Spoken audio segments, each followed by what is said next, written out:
Welcome to MA Crime Files, where we unravel the mysterious, the chilling, and the stories that will change the way you see the world. Today's case exposes the glaring inequalities in India's justice system, where powerful people protect each other. But when people come together, even the mightiest forces cannot obstruct justice.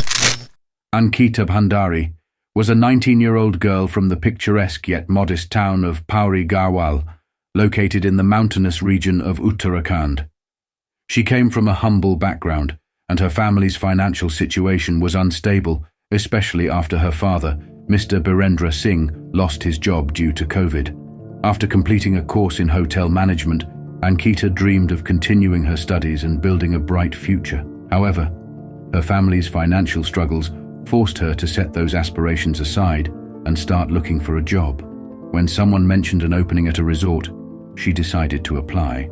Though she hoped for something better, the receptionist position at Vanantara Resort seemed like a practical first step towards stability.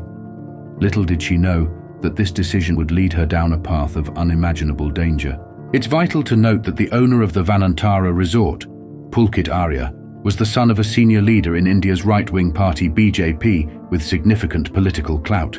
Coming from such an influential family, Pulkit enjoyed a certain level of authority and power in the region. The resort itself was built in a remote, secluded area, far from any towns or villages. This isolation posed challenges for Ankita. Commuting from her home was impossible due to the distance, and finding accommodation nearby proved to be equally difficult. Pulkit Arya offered Ankita a solution. She could stay at the resort itself. Grateful for the convenience, Ankita accepted the offer, believing it was an act of generosity. For a young woman just starting her career, it seemed like a kind gesture from her employer. Before we proceed, it's important to understand the people of Uttarakhand. They are known for being God-fearing, kind-hearted, and hospitable, a simple and trusting community. Ankita, like many others, trusted easily, and when Pulkit offered her free accommodation, she didn't think twice. But little did she know that this seemingly kind offer had a secret meaning behind it. 18 September 2022. It was not even 3 weeks since Ankita started working at the resort, when the hotel staff spotted Pulkit Arya arriving at the resort panicked, looking for something. Then he went straight to the police station and filed a missing person report. According to the report, Ankita Bhandari had been missing since last night, and Pulkit tried everything to locate her but found nothing. Pulkit then made a call to Ankita's father, Mr. Birendra Singh, telling him about Ankita's disappearance. Ankita's father panicked and tried reaching her daughter by phone, but with no luck. The father's ordeal of lodging a missing report and expediting action to locate her began soon afterwards. To understand the next part, you must know how policing works in some of the rural areas in India. The Patwari system in Uttarakhand combines revenue duties with policing in rural areas. Revenue officer is the one who writes minor reports and determines if the incident needed to be reported to regular police. However, this decision often relies on their discretion, leading to delays and inefficiencies, especially in high-stakes situations. Birendra Singh went to 3 regular police stations in the next 12 hours, at Pauri Garhwal town, at Muniki Reti, and Kotwali Thana, where he was denied the right of lodging a report on grounds of jurisdiction. He was finally told to go Patwari Chila Chowki, but due to the absence of the revenue official there, he was asked to go to Kandakal Chowki, where he met Vivek Kumar, the revenue police official who was at that point entertaining Pulkit Arya, the resort owner and a powerful man connected to Ankita's disappearance. I urge you to watch this video till the end, because what I will reveal at end will shock you to your core. Hours passed as Birendra waited, only to be told something that crushed him further. Pulkit Arya had already filed a detailed report about Ankita being missing, and the police had decided it was sufficient. Birendra's own report, his desperate attempt to seek justice for his daughter, was dismissed as unnecessary. In that moment, Birendra realized the grim reality of a system that favors the powerful and silences the powerless. His daughter was missing, and he was left to fight an uphill battle, alone and unheard. It seemed as though Ankita Bhandari's case was destined to be lost in the bureaucratic shuffle, buried under a mountain of files alongside countless other missing persons who never received justice. As hope began to fade for Ankita's family, a surprising turn of events brought her father closer to the truth. Before we go any further, I have a simple request. These video takes quite a lot of effort and time. From collecting information to script writing to editing, all I am asking in return from you is to like this video and subscribe to our channel. It will encourage me to keep bringing stories like this for you. Now let's get back. On September 19th, 2022, Ankita's close friend, Pushp, called her father, Vanantara Bhandari, after being unable to reach Ankita. During the call, Virendra revealed his growing despair, sharing that Ankita had been missing for a couple days. Pushpi's concern wasn't just about her disappearance. He knew exactly what Ankita was going through at the resort because she had been in constant touch with him via WhatsApp, confiding in him about the dark, unethical practices happening there and the horrifying experiences she was being subjected to. Pushpi had all the chat logs saved on his phone. The friend revealed chilling details about the last time he spoke with Ankita, September 18th, 2022. Ankita had been crying during their conversation, distressed about her workplace. She confided in him about the inappropriate advances from one of Pulkit Arya's associates, Ankit Gupta, who had taken her into a room and kissed her without consent. This was no random act. It seemed like a deliberate attempt to groom her, testing her boundaries. Though Ankita was deeply uncomfortable, she didn't speak out publicly, fearing she might lose the job her family desperately depending on. Ankita also shared how Pulkit Arya's other associate, Saurav Bhaskar, was known to mistreat female employees at the resort, hitting them on several occasions. Despite these incidents, she remained determined to uphold her dignity. However, the final straw came when the men suggested she might have to provide extra services to an upcoming group of VIP guests. You will be shocked to learn the identity of one of those VIP guests, which I will reveal later in the video. Ankita refused outright, even when they offered her 10,000 Indian rupees as compensation. Her words to Pushp were a testament to her integrity. Just because I'm poor doesn't mean I have no honor or shame. Tragically, the harassment didn't stop. One day, Ankita was forcibly taken by Pulkit into the room of one of the resort's VIP guests. When she emerged sometime later, she was in tears, visibly shaken by the ordeal. During one of those chats, she also expressed how she's badly stuck here now. She wrote, "They threaten me if I refuse to sleep with guest. They will report me to police and claim that I am a prostitute." Armed with this strong evidence, the chat logs and Pushp's testimony, Vanantara Bhandari approached the local authorities thinking this would change the fate of investigation. But instead of swift action, he encountered a brick wall. The police, influenced by Pulkit's political connections, his father being Vinod Arya, a senior BJP leader, refused to take their report. They dismissed Virendra's pleas, likely knowing the power dynamics at play. Due to the persistence of the father, it was only at 2 p.m. on the 20th of September, 2 days after Ankita went missing, his report was taken by Vivek Kumar. The revenue official visited crime scene, but he did not inform his superiors. Had he done so, the case might have been handed over to regular police at this stage. Both the revenue police officials, Patwaris, were in complete collusion with the owners of the resort and did nothing to attempt to trace the missing woman. One of Ankita's relatives posted their ordeal on social media. It spread like wildfire.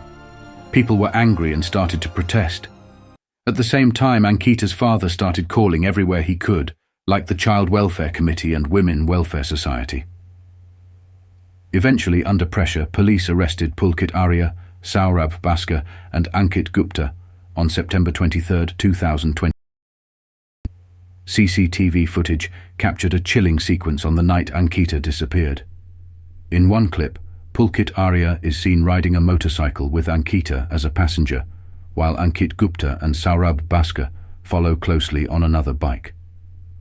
They head toward the canal, a location that would soon become central to the investigation. Hours later, a second piece of footage shows the group returning from the canal. This time, however, Ankita is conspicuously absent. The stark contrast between these two videos raises harrowing questions. What happened at the canal, and why did Ankita never return? She was harassed by her killers for more than 24 hours and finally eliminated, so there would be no evidence of their failed attempts to coerce her into prostitution. You would not believe what BJP politician and police did next. Shockingly, the crime scene, the resort, which was under the control of the police, was demolished partially on the night of the 23rd September, using a bulldozer brought in by the local BJP MLA Renu Bisht, who herself is a woman, and another member of the same BJP party, Pramod Kumar, who shockingly held a position as Minister of Law of Bihar. The room in which Ankita had been staying was reduced to rubble.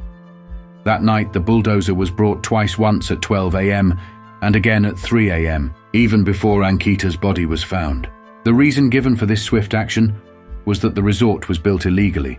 Why the resort wasn't completely demolished is beyond me. It was a clear case of collusion between the powers and the resort owners. The police, however, insisted that they had gathered all the required evidence and that the demolition would not affect the inquiry. The protest led by Ankita's parents was gathering momentum. People were furious about the demolition. A round-the-clock dharna started in Rishikesh with a demand that the investigation be transferred to the crime branch, as local police could not be trusted. Pulkit was powerful and could influence any of the local investigators. The case gained traction on social media, putting the police under intense scrutiny. Pulkit eventually confessed but claimed that Ankita's death was an accident, insisting that she slipped and fell into the canal. On September 24th, Pulkit and his accomplices led the police to the spot where the incident occurred. A few miles downstream, Ankita's bloated body was discovered. On their way back, a crowd of angry protesters blocked the police vehicle and managed to beat up Pulkit and his accomplices before officers regained control. Mounting public outrage compelled the state to send a fact-finding team to investigate. However, the local police appeared to be more focused on protecting the politician's son than committed to enforcing justice, casting doubt on their integrity and fueling further mistrust among the people. They tried to obstruct the fact-finding team and did not allow the team to freely access information. The team was surprised to find a 25-member, heavy police force stationed in front of the resort and stopped the fact-finding team from moving forward. Despite all those efforts for derailing the investigation, the evidence was stacking against Pulkit. WhatsApp chat log between Ankit and Pushp, CCTV footage, and the most convincing of them was the eyewitness accounts of the resort's housekeeping staff, Abhinav. He said, "At 6 p.m. on the 18th, I saw Pulkit physically shut Ankita's mouth and prevent her from speaking over the phone to someone when she was crying for help." This matched with what Pushpi told the police. After that, he was in Ankita's room for an hour. Behind closed doors, the windows too were closed by Pulkit. He added that it was later, after 7 p.m., that the three, Pulkit, Sarab and Ankit, left the resort, forcibly taking Ankita with them on a motorbike. It was only the next morning Abhinav learnt about her missing. What happened in that room with Ankita? One can only speculate, but thanks to a BJP MLA Renu Bisht and Pramod Kumar, evidence, if there was any left in the room, was destroyed. Now time for the shocking revelation, as I promised earlier.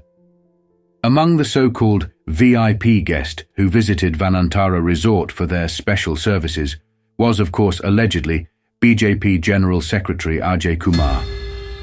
Unfortunately, it will likely remain just an allegation, because why would the police even think about investigating that angle? Let's face it, this resort wasn't just a getaway.